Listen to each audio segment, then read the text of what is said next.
दोस्तों, क्या आपने कभी सोचा है कि हम असफल क्यों होते हैं? क्योंकि हम कर्म से ज्यादा फल पर ध्यान देते हैं। लेकिन गीता का ये श्लोक कहता है, कर्मण्येवाधिकारस्ते मा फलेषु कदाचन मां कर्म फल हेतुर्भूर्मा ते संगोस्त्व कर्मणि। हे अर्जुन, तेरा अधिकार केवल कर्म करने में है, फल पर कभी नहीं। तू कभी अपने कर्मों के फल का कारण मत मान और नहीं अकर्मण्यता, कर्म न करने में आसक्त हो। यह श्लोक केवल एक धार्मिक उपदेश नहीं, बल्कि जीवन प्रबंधन का सबसे बड़ा सिद्धांत है। पहला संदेश, मनुष्य के हाथ में केवल कर्म है, फल नहीं।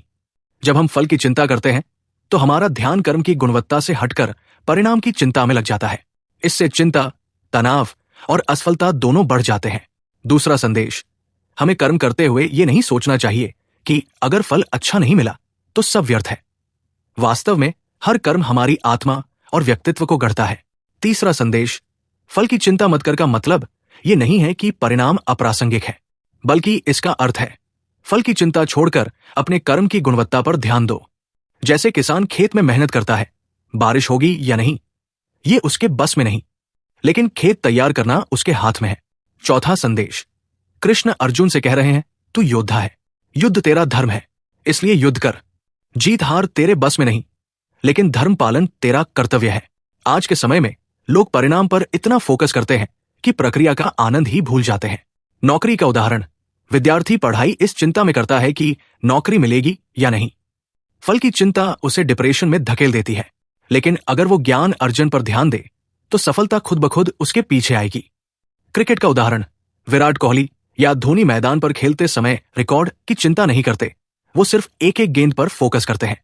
परिणाम, इतिहास खुद उनके पीछे खड़ा है।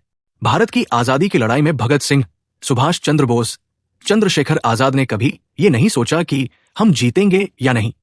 उन्होंने सिर्फ अपना कर्म किया, परिणाम था आजादी। आधुनिक मनोविज्ञान में इसे फ्लो स्टेट कहते हैं। जब इंसान परिणाम भूलकर सिर्फ कार्य पर ध्यान देता है तो उसकी परफॉर्मेंस और मानसिक शांति दोनों बढ़ती है। हार्वर्ड की एक स्टडी के अनुसार जो लोग प्रक्रिया पर ध्यान देते हैं वे 50% ज्यादा संतुष्ट और सफल होते हैं। दोस्तों, भारत को आज जिस युवा शक्ति की जरूरत है वो सिर्फ एक बात समझ ले, फल की चिंता मत करो, राष्ट्र के लिए कर्म करो। फल अपने आप आएगा और वो फल होगा। भारत विश्वगुरु बनेगा।